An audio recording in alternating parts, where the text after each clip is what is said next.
I am moving tomorrow. Big day. So yeah, there was a lot of moving today. On today's show, though, it's still going to be good because yesterday was the first day the cinemas reopened. What you're watching right now is the trailer for the 1993 Tom and Jerry film. Because I saw the new Tom and Jerry, which also came out yesterday in theaters in the biggest room possible. I'll tell you all about it. I saw 3 movies yesterday, so 2 of them I liked. One of them I liked. 2 of them I disliked.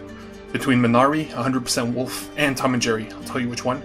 At the end, I will show you the origin of this art, which I love. Kingdom Hearts. And also this Sleeping Kirby right here, which I also love. I got some video of that. And we're also going to finish on Wandavision. Episode 8 just came out yesterday. 8 of 9, right? So 9 is the last one. A lot of revelations. Loved it. Not much to say really, but it'll be at the end. So we'll talk about that. And so yeah, first, and also I've got to talk about Raya and the Last Dragon. If you don't know what that is, trust me, it's going to be good. It's just a preview. And we're also going to do the Golden Globes predictions, because that's happening tomorrow. We'll do it real quick, because although I've used it as a backbone for my movie project of catching up on all these, sorry about that, best of 2020 films, I don't really care for the Golden Globes themselves. So we'll see if I actually watch the show or just check out the winners after, you know? So yeah. And so the crazy thing about Tom and Jerry, we're going right into Tom and Jerry, because that's the big film. That's the one. I was in a room that houses 295 people. It's crazy. And I was the only one there until a family came in last minute. So it was me, a father, mother, and a daughter in a room of 300. It's crazy. Crazy vibes. Plus they were far enough from me, behind me, that I did not see them at all. It's like they didn't exist, so it was like me in the film. And I grew up on this film. It's like when you were a young kid at my age, all you had was the tapes you had. Whatever was playing on TV, Saturday night cartoons and that kind of stuff, and whatever videotapes you had before the DVDs. And I had this one. I had like Aladdin and a few others. So that means I watched this a lot. And even though I'm pretty sure it wouldn't hold up, rewatching this right now as I speak, the exact reason why this is good and bad is the same reason the new one is. And we're gonna go right into it, because I got the trailer right here. So first of all, Tom and Jerry, a hard 6 out of 10. It was a 7, but that's because of the room I was in. I was in a perfect state. I was extremely happy. It was the first day cinemas were reopened, in a gigantic room as big as it gets, alone felt like I was alone. So it was crazy. It was just me and Tom and Jerry on the first day it came out. There's that feeling. That's a feeling I love and the feeling I chase. And the reason I love going to the cinema so much is that, you know, you're there on the ground floor. There's something exciting about that. But like, look at it, right? Not the human scenes, which by the way are the biggest problem of this film. 55% of the film at least is just these humans. There's no cartoon characters. But the whole entire universe, in the same way Pokemon was like this. Every single animal in this world is a cartoon, which means dogs, elephants, you name it, they're cartoons. And if you look at the animation itself, I believe it's 2D, which hasn't been done since, you know, Looney Tunes, right? The Looney Tunes 2 Back in Action, Space Jam sequel. So it's been forever. So just for that alone, it's extremely refreshing. But there's not enough of it, and when there is some of it, it's not as funny or as good as you would hope. Like the hijinks, as you can see right here. It's funny, but not most times. Like, most of the best jokes are already forgotten, and that's the problem. Like, the next day I've forgotten most of it, so that's why I had to bump it down to a 6. But there's still value in those animated bits. Everything else, though, is pure trash. They're like stuck in a 5-star hotel. It's crazy, because I work in a hotel. I know all about that hotel life. And, like, we all talk to each other, so all the different groups. So it's crazy. It's a movie about 2 characters I grew up with and my job. So I can relate to both. And the hotel part was just... oh, it's rough, man. Every time there's humans, it's horrible. You follow like this con man woman, Chloe Grace Moretz. So yeah, it's pretty rough. And you follow a couple that is the 1% of the 1%. They're so rich, they can do whatever the hell they want. And it's so hard to relate, you know what I mean? And you can't relate to Tom and Jerry because all they do is chase each other. It's kind of ridiculous. By the way, that's one of the good jokes right here. That Batman shot. So yeah, I say if you do watch it, just skip everything except those animated parts. It's really that simple, because look how beautiful it is. That cannot be denied. It really can't. I just wish it was as funny and as meaningful in the other parts. It still got me in the end, though, surprisingly, so it can't be that bad. But yeah, thinking back on it, like, I've forgotten most of it, and it was just yesterday. It's crazy. So yeah, hard 6. Next. The first one I saw before that, 5.5, by the way, very rough. The reviews are destroying it right now, it's crazy. And yeah, first I gotta show you this. Okay, 100% Wolf is the good one I saw. The good one I saw, which means Minari is also bad. And Minari is the hot film, baby. Everybody's talking about Minari. People, like, it's the parasite of this year. Everybody loves Minari, except me. I really don't like it. I'll tell you why. It's mostly boring, but we'll get into it. But first I gotta sell you on this, baby. I really have to sell you on this, and I cannot show you the trailer because that's the entire point. The less you know, the better. And by the way, if I only went on this score, I wouldn't have seen it. But it has 67 right here. That's enough. That's a passing grade, especially if you're animated. If you're animated and you have a passing grade, you can guarantee I'm there. And especially this, like in theaters, like, hell yeah, sign me up. Get into that state. It's the first one I saw. I was completely alone, which added to the feeling. And by the way, when you go to cinemas now, you have to wear your mask at all times. There's a guy who came, like, in the middle of the film with a, like, sweater jacket on. Like, you know what I mean? Like, he's the boss. And because he's the boss, he felt like he had to put a sweater jacket, even though it was like a movie theater, you know? Felt weird. But yeah, this guy literally came to my face to warn me that, like, he's like, oh yeah, you're alone right now. It's completely fine, but you gotta wear a mask at all times. Which is understandable, but man, does it affect the experience. When last summer, which was during COVID times, right? It started in March, but in the summer it calmed down because of the weather. And there was like a 2-month period where you can go to theaters, and there you did not have to wear a mask. You wore a mask all the way until you got into the room, and then once you're seated, you could take it off. But them's the rules, baby. So yeah, back to this though. That's my entire point. 100% Wolf is a small film from Australia. Sorry about that. Something stuck between my teeth. And that means that it's low budget relatively to, like, it doesn't look as good as a Pixar or DreamWorks film. It can't, just based on its budget and its small team. And it delivers in its story, so much so that I gave it a 9, right? Very, very strong. As strong as most others, you know what I mean? Technically, it has the same score as Soul, right? It's not as good as Soul, but what it does have is its story, and the less you know, the better. But the best thing about it, and this I can spoil, is it has 4 villains. 4 and technically 6, right? And if you think back on Wonder Woman 84, or Spider-Man 3, or Amazing Spider-Man 2, which had multiple villains, those movies were bad because of that fact. They had too many villains and the time was stretched out. So imagine having 4, if not 6. And not only are they all great, but the climax of the film, where everything comes together, is perfect. It's perfect. In my head, I'm like, you cannot nail this climax. There's too much happening. There's too many villains. There's too many plots. And it all comes together for an incredible ending.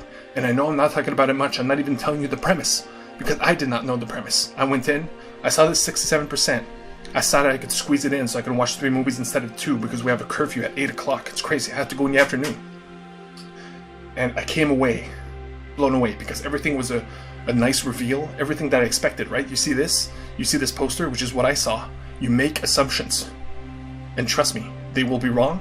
You will be surprised by what they actually are, and trust me that the movie does deliver in the end, especially. It's crazy. 4 villains, all 4, incredible. I wish I could talk spoilers, which by the way will be a Patreon. That will be my Patreon. You pay $1, you get all of this, spoilers, because that's what I spare. It's very important to me to never spoil anything. It's part of my motto, you know what I mean? I will never ever spoil something unless it's worth it. That's why I showed you the Tom and Jerry trailer. You could skip the movie. It's not good. But if you just watch those animated parts, then it's fine. But this, go in as blind as possible, and I promise, okay? I swear to this, it's a good film. Minari. I didn't like it. If you don't like slow treading films, no matter how good the perspective or yeah, I really didn't like this one. Okay, and it really comes down to it being boring. It was the 3rd film I saw. I was riding the high that was Tom and Jerry and 100% Wolf. And by the way, Minari was the one that was packed. It wasn't a packed room, but it was. How many people were there? I would say there was 25 people, and it was a tight-ass room. It was like half of what the size of Tom and Jerry was. If Tom and Jerry was 295, I believe this room only had like 108. I believe. Which is crazy tight. They made a big mistake. They should have put this in the big room, because Yeah, but everybody was wearing masks, as I've said. And man, and again, I can't show you the trailer because it really is that simple. It is a Korean family starts a farm in 1980s Arkansas. It is that simple. Okay, this guy, the husband, great acting, by the way. Like the acting is not the problem. There is a kid though that is the main focus of the story that doesn't deliver. But it really is a simple story of immigrants trying to break away from where immigrants are obliged to work, like the shittiest jobs, right? Like meat cutting, or in this case, it's chicken sex. Like they grab chicks, right? Like the baby chickens, and they determine the sex. They have to look at it. Anyway, they have a weird technique, but that's what they do all day long. They just look at chicks' sex organs, to male, female, throw them in a basket, and that's it, their whole life, right? And he's trying to, again, this is just the beginning, no spoilers here. He's trying to change that. So he buys a house in the middle of nowhere, Arkansas, and he's like, I'm going to build a farm. And then the wife is zero supportive. And the reason this film exists is it's obviously a true story. Like, I'm guessing it's the father of the director and writer, and he wanted to do justice to his father by making this film. But in my view, there's nothing crazy that happens. There's one big scene where it all comes together in the end. And like, if you have seen movies like this before, it won't be anything special. If it's your first one, if you haven't seen Parasite, right? You haven't seen Moonlight or any Best Picture nominees or whatever, this might blow you away. But if you've seen them before, you won't be surprised. And yes, it did hit me, but it didn't hit me anywhere close to where it should have, considering how much praise this movie is getting. 7.7 is extremely high. And I might be the minority on this, but trust me when I say it is boring. It is slow. So if you don't like slow films, you will not like this just to begin with.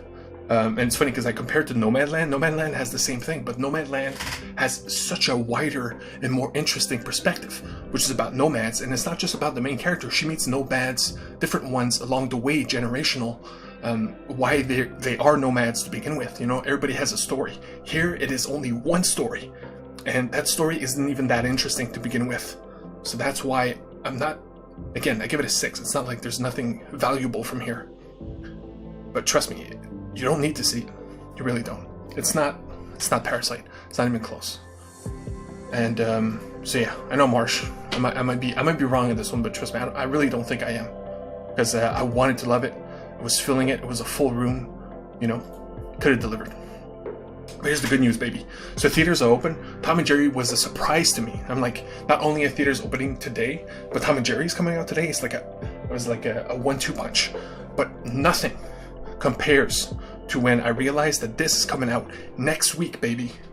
And that is Raya and the Last Dragon. This is so exciting. This is why I go to theaters, and I cannot believe they reopened just in time for this to be able to be seen on the big screen. I cannot wait. Friday at like 1. Man, I'll be in the theater for this. Why it's a big deal is it's the newest Disney film. Not only that, but it's the new Disney princess film, which, by the way, their last film was Frozen 2. Earlier today, I forgot what was their last film. I literally could not figure it out in my brain. And I love animation, right? And when I looked it up, I'm like, goddamn Frozen 2. I hated Frozen 2. Not hated, but man, was it rough. You know what I mean? It's nowhere near what you hope it to be. You could literally smell the greed.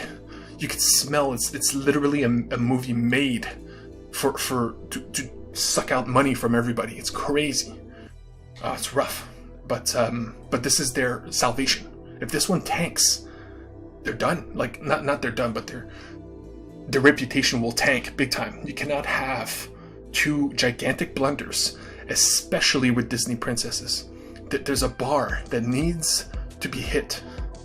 But yeah, that's why I'm so excited, because it's almost guaranteed they won't fail. Mostly, not only because of the title, there's dragons involved, you know what I mean? You have dragons involved, you add +3 cool factor, like right away. It's like automatic. But of course, the princess herself is extremely unique looking, and it seems like a new type of Mulan, so I'm pretty pumped about that. So yeah, we'll see next week, next Friday. You can bet your ass I'm going to be in theaters day 1. So yeah, that was Raya and the Last Dragon. And we'll do a quick... Wait, why is this here? Oh yeah. I want to show you guys that Pixar If you want to treat yourself and you haven't seen these on Disney Plus, they put them right up for free today. Float and Wind, which are Spark shorts, which are just pretty much Pixar animated shorts. They're fantastic. Float is about a baby who floats all the time, and Wind is awesome because it's between a kid and his grandmother stuck in a volcano of sorts. They're like stuck in this cave or whatever, and they can see the exit up top. So it's all about them trying to reach it. It's a really cool concept, and I highly recommend it. So if you haven't seen them on Disney Plus, they're free here on YouTube. Just came out today. It's that new hotness, baby. Jump on it. And after you've seen those, if you haven't seen Kid Bull is the single greatest thing Pixar has ever done. I don't care about Toy Story. I don't care about Finding Nemo. Get out of here, Wall-E. It's all about Kid Bull. Seriously. It's 9 minutes, right? And not only that, but it's 9 minutes of 2D animation, which Pixar has pretty much never done. And it's the best thing they've ever done. I'm not kidding about this. Kid Bull is where it's at. But yeah, I'll spotlight it some other time. Finally, we got the Golden Globes. And then we got some art origins. And I finish with Wandavision. So Golden Globes are tomorrow. Probably won't watch it. We'll just look at the winners. Unfortunately, The Father, which is a big deal, it's the Anthony Hopkins Alzheimer's film, is unavailable. I can't get it. You cannot stream it. You cannot rent it. It is technically not out to the public. So it's only people that saw it at festivals and people that get the screeners, the voters, they get screeners, which are DVDs, by the way. They receive DVDs in the mail of all these films, and they expect them to watch them in like shitty quality. And you can watch them on your laptop. It's like, anyway, we'll talk about Oscar voting and whatever another time. Mank, I told myself I would not see it, but to be honest, I think it's gonna win. I think it's gonna win. And I'm like, damn it. If it wins, I have to watch it before the Oscars, which are the end of April. Because if it wins here, for sure it's winning the Oscar. Which kind of sucks too, because nobody's freaking out about Mank in the same way nobody's freaking out about the trailer to Chicago 7, which I haven't watched. I was supposed to watch it yesterday, but like I said, I'm moving. Didn't have time. Might watch it tonight, but I don't think so. And so yeah, so I think it's gonna be Mank. Nomadland, it would be awesome. It would be a surprise. Again, I really liked it. Give it a 9, right? But I feel it's too. I don't know. It's too stiff. It's not cinematic enough to win. Again, we're doing predictions here. And if it's up to me, I'm giving it the Promising Young Woman. It's the new hotness. I give it a 9 as well. It's as dramatic as any of these other films, but it's also funny. It's also like a thriller. It's exciting, but it is very youth-driven. So it might win here, but it'll never win the Oscar. It's like it has no chance. Speaking of which, and trust me, I'm just going long on this first category because it is the biggest. It's Best Motion Picture Drama. It's the category.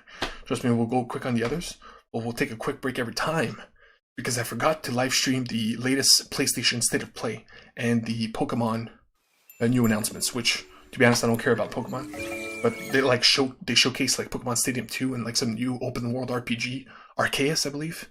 That looks crazy. But this, which I missed, was by far the best announcements of them all. So we'll cut in between while I talk about the Golden Globes. If you haven't seen this before, this is Kina, Bridge of Spirits. And it goes with what I like. It goes with what I've been talking about, which is animation. And this game is built mostly by animators, like pros. So the cutscenes and the animations in this game are mainly the focus. But man, this game, cannot wait. Again, I will pause because we're just going to jump back and forth. Okay, now we're jumping into the gameplay. We go back.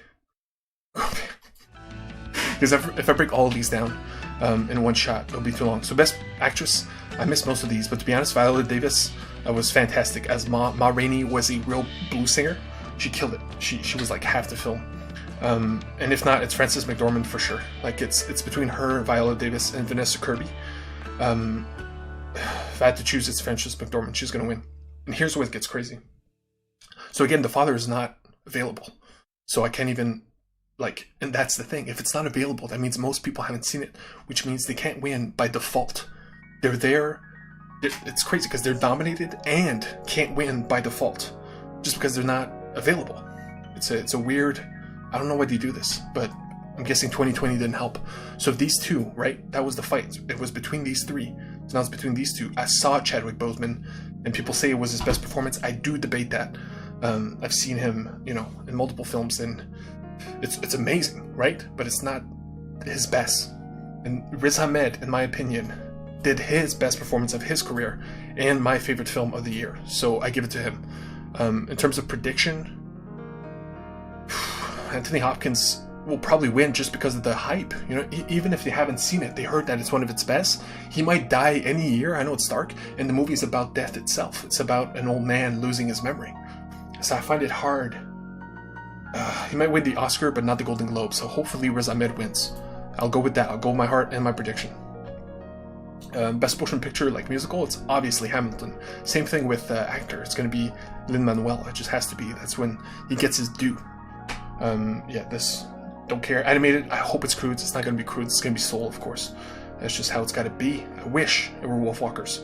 And finally, foreign language, which is crazy, because I thought another round, Minari would be better than they were. They both were good, but not actually Minari I don't consider good, but they're not up there, you know what I mean? And I wish for more. So La Llorona, surprisingly, I might watch it tonight. It's supposed to be a horror film. It is a horror film. They made like an American version. There's multiple versions of this film if you look it up.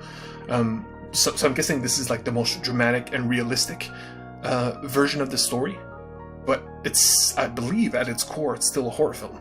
So to be honest, I'm extremely excited to watch this one. I'll probably watch this over Trial of Chicago 7, so we'll see. I'll keep you posted, but for sure I'm hoping for this to win just based on the fact that I didn't like the other two, and the other two don't have a chance. Two of Us in the Life Ahead, they're too small. And that's pretty much it, to be honest. The rest, I'm pretty good. So yeah, best director, Nomadland. Give it to Chloe Zhao right before she does The Eternals, which would be hilarious because it would be from Oscar winner Marvel's The Eternals. You know what I mean? It would it would stick out like a sore thumb. But we'll see. So yeah, that's pretty much it for the Golden Globes predictions. I'll keep you updated once we get back, once it's done. So in 2 days, because I'm guessing I won't have the internet for a while. The rats seem quite fond of him. Ken is going to be better than all those films. That's the dream, anyway. That's the thing with these indie games. It tells me you did not come to our village looking for forest creatures. I believe this is their first game. There's a... Hello, Spirit. I seek passage to the Sacred Mountain Shrine. They're a very small studio, and again, Our based village is bound to the shrine's energy. Mainly on animation. But that power faded long ago. So the fear is that the gameplay is not as tight as we want it to be, even though it looks amazing, by the way, you'll see it in like 2 seconds. But nothing beats these cinematics. Look at this. This looks as good as any Pixar film. It looks better than 100% Wolf. Budget. High budget. So the fear is either like it's 3 hours long, or I know it's loud, but I'll shut up now because it's all about this, baby. Trapped spirits linger here. Like they announced new Final Fantasy VII stuff, Yuffie, but I haven't played Remake, and it is just a small DLC. This, to me, was the future of PlayStation.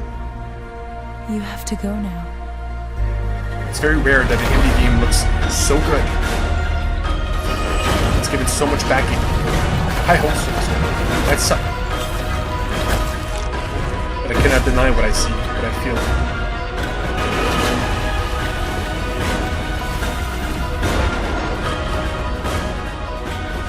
This land can be weird, but you cannot stay here, Spirit. Like it's too pretty. You must move on. In these cutscenes, it doesn't get better, right? This part.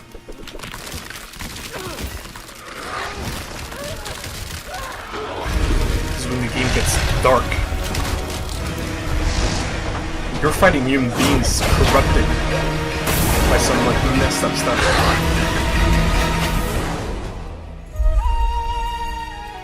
Kina, baby. The spirit guide is the lonely one. By the way, there's Yuffie. Look at the shot. Look at the thumbnail. Come on, man. Come on. Like, and the worst is that this is the official Game Trailers channel. Like, this is IGN Game Trailers, and they chose this thumbnail. Dirty assholes, man. Seriously. Like, have some respect. Like, I don't even remember that shot in the trailer. Brutal. But that's the world, baby. That's the world we live in. Okay, so I'll do a quick origins on my sick art here. Give me a sec. 2 of my favorite pieces. Especially the Kingdom Hearts piece, because the Kingdom Hearts piece was made by an artist who made art by demand in 3 minutes. It's crazy. Okay, and like the detail, it looks even better in person. Trust me. Like I can only do as much as I can. You know what I mean? And this is how it was done in real time, and also Sleeping Kirby, of course. Taking everything off the wall. The mall will look much different. Plus, I was looking at some tapestries recently. I was thinking of buying some tapestries. We'll see about that. Okay, so here we go. Back to what is happy, the first thing skinny I bought? me from a year ago. First thing I bought. Perfect Kirby pixel art right here. It's amazing. Look at this. Love it. Perfect. Man, the happy days. What is the first thing I bought? Just seeing crowds, right? Just seeing crowds like blows my mind. It's just been a year. Brutal. Anyway, so here we go, in real time. A Kingdom Hearts piece. Make it in real time. It's already been a minute, only 2 left. Maybe less than that.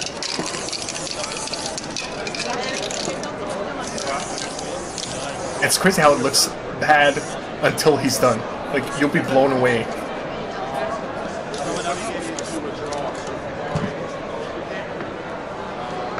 Especially this part, you're like, what the hell is he doing? And now it's upside down, which adds to the whole thing. 40 seconds. Trust me, it's almost done. Right? Like, it's like he's just spreading the paint, you know what I mean?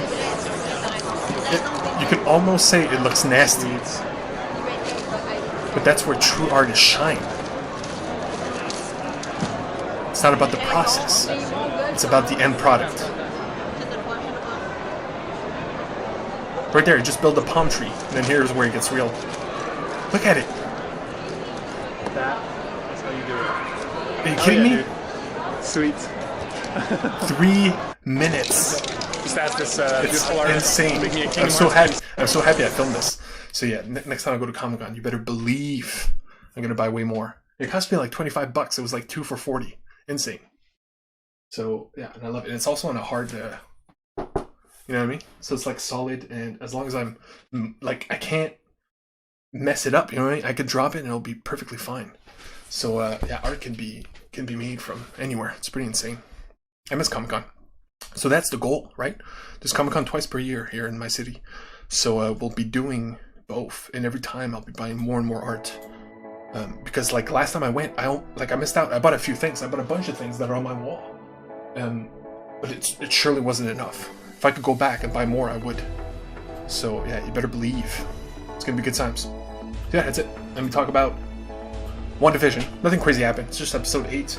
Flashback episode. They showed you like her origins of like mostly everything. Her grief, her powers, her character. Which, by the way, my big theory of last week, completely wrong, because they had a choice here. They literally had a crossing roads where they chose between 2 paths, because that's what Scarlet Witch has been. She's been 2 things. She's been a mutant, daughter of Magneto, and an actual unique character called the Scarlet Witch, an Avenger, who is a magician, like Doctor Strange. Both of these exist at the same time, and sometimes they just pick one, right? Depends on who's writing it and what year it is. It's kind of weird. So here in the Marvel Cinematic Universe and in this show, they chose a path, which means there's no mutants. The mutant was a red herring, Petro, especially from the casting side of things, right? The cast Quicksilver from X-Men, and that was a red herring, big time, because it's not about mutants. And this episode was all about confirming the fact that she is the Scarlet Witch, hence magic. No mutant powers. No Magneto as a father, at least. That's pretty much what they confirm. You never know. He might show up, but I don't think so. But one thing that is confirmed is that the kids are still alive. She used them as pawns. And again, this is who they are in the comics. It's Wiccan and Speed, Quicksilver and Scarlet Witch powers, respectively. Very good characters. Like, they're amazing. And I hope they keep them. And the fact that the evil witch, Catherine Hahn, by the way, is killing it. I love Catherine Hahn. But the way she was using the kids as hostages leads me to believe that they will stay alive and actually do exist. I know it's crazy to think that she literally created kids from scratch and they grew up, but you could explain that. There are ways to play with that. I know it's going to be hard. I know it makes no sense, but I do not think they would use them as hostages if they weren't real characters. So we'll see. Next week, Wandavision. tomorrow, probably no stream, but the next stream will be different wall, different house, different setup. But everything else will be the same. I'm going to the cinema throughout the week. I'm gonna go see Judas and the Black Messiah. Cannot wait. People, like, the rooms I was looking, and they were packed. Like, that's the movie that had the most people, and I'm happy about that. There's a sweet Chinese movie that's like their Lord of the Rings. So it's like a high-budget Chinese epic fantasy film. Can't wait to see that. Deep cuts, baby. Deep cuts. There's I might go see like Pee-wee's Big Adventure. Why not? Same thing with Mank. Mank is also playing in theaters if I wanted to go. And there's a few others I'm forgetting right now off the top of my head. But yeah, be keeping going. And it's all about that Raya, baby. Raya next week. You have no idea the excitement I have for this one. It has to deliver. They have to. And they know this. Their last movie was last year. They do one a year. They can't fuck up 3 years in a row, or else their reputation will tank to the point where it will be only Pixar and DreamWorks that we talk about, and Disney will be like the thing we don't even acknowledge. And that's what they were for a long time, until they came back, you know? Remember the Chicken Little, Meet the Robinson days? Like, nobody thinks of those films. But, so yeah, high expectations, but the hype is real, so I cannot wait for that. That'll be next week. Next Saturday, you can bet. I'll be giving my thoughts. But until then, of course, plenty of other things. We'll talk Golden Globes. We'll talk Wandavision. And we'll keep it going. Until next time. Love you guys. Say goodbye to this place. It's bittersweet, let me tell you. But see you next time. Peace.